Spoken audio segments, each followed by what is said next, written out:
Yan, chill-chill muna tayo. Labas muna tayo. Alas 4 yung duty natin. Yan, nasa labas tayo muna. Pakita muna tayo sa araw. Tapos pa-refresh muna tayo. Dito, juice. With basil seed. Ay, palagi. Antok. Aga ang duty. Alas 4. Daling araw. Tapos ngayon, alas 7 na. Labas muna tayo. Almusal, chill-chill.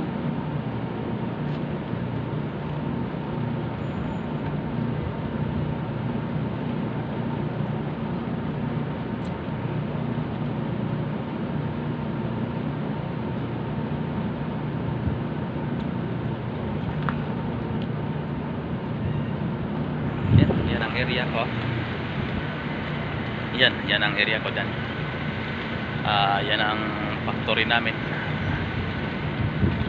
Dito naman yung opisina ko banda. Ganun lang. Paano muna tayo? Pakita muna tayo sa araw ba? Chill muna tayo sa labas.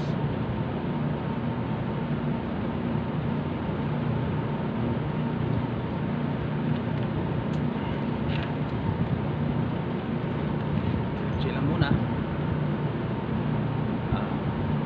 Wala pang tutorial kasi sobrang busy talaga baka sunod ng mga araw.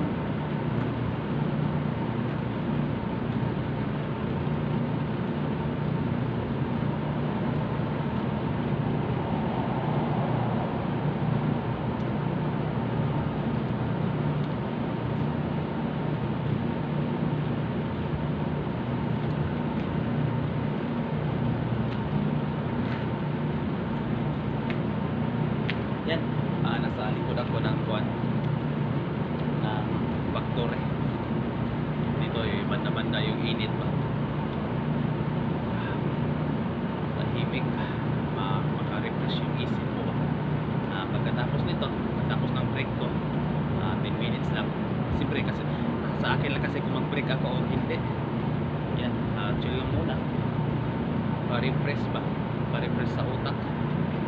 Yan, kasi anong oras ako gumising para mag-prepare ng almusal, tapos pasok alas 4, gising ako mga alas 3 pasado.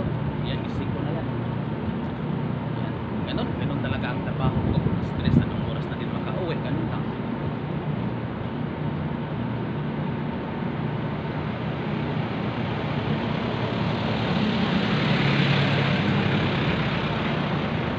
Yan ang driver namin, delivery no.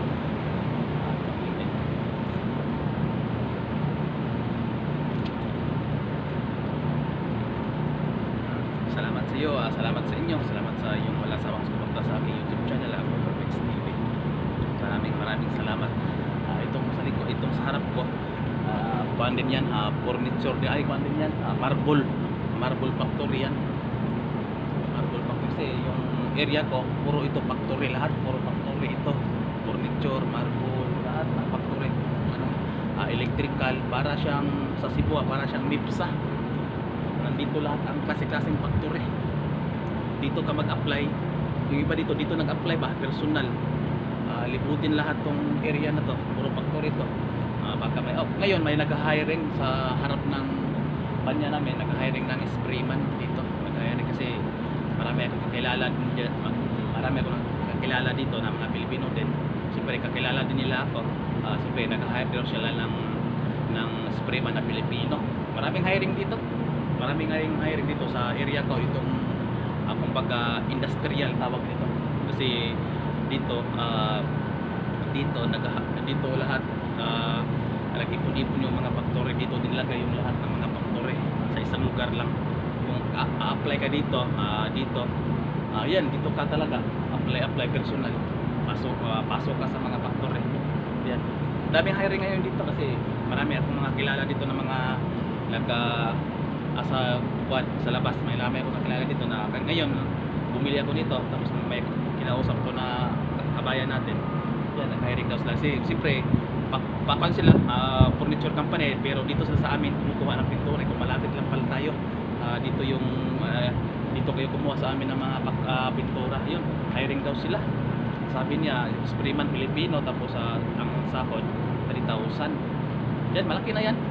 Mga 3,000, mga kulang-kulang 50 mil sa atin. Saan ka pa? Yan, 50 mil yung buwan mo dito sa Sprayman lang yan. Saan ka pa?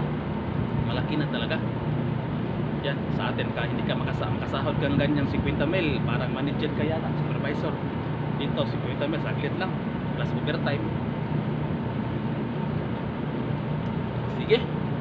Tapusin ko na to. Tapos, balik na ako sa pwesto ko, sa trabaho ko. Balik muna ako sa kusina. Siyempre, may kasi kasuhin pa. Salamat sa inyo. Walang sawang suporta. God bless.